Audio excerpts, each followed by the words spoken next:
I smoke marijuana so I don't beat my wife and children. You have to go to work 3 times a year, and you couldn't pass a drug test?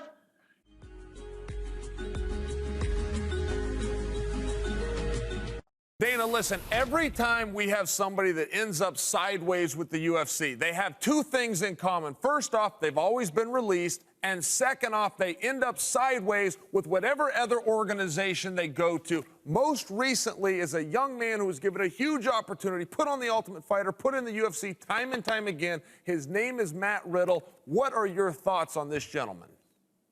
Yeah, that's a, you know, the story that was written that he made all these allegations about mixed martial arts businesses are run by these bad guys, these scumbags, and this and that.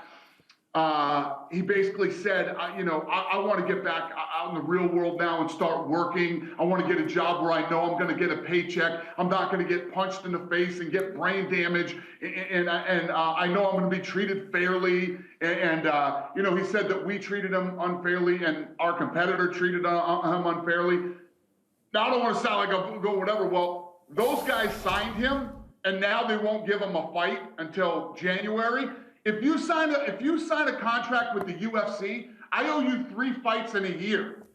If you don't fight those 3 fights in a year because of me, I still have to pay you your money, right?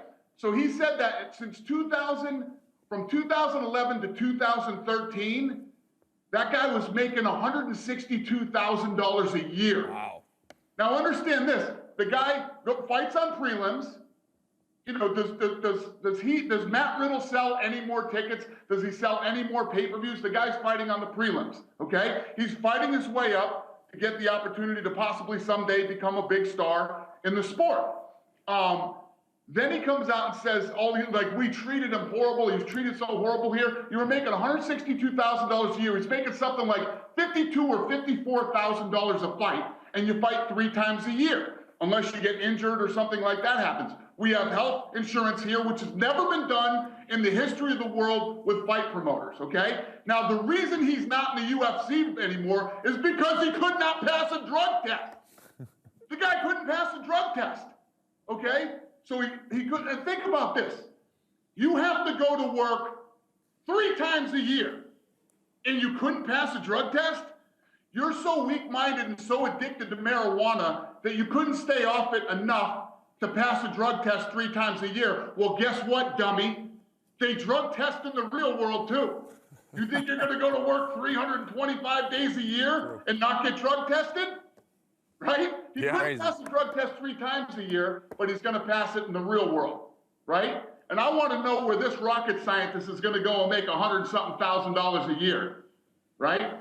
And also, this is the guy, Matt Riddle, who did an interview and said, I smoke marijuana so I don't beat my wife and children. Oh, my. Oh, my. Oh, God.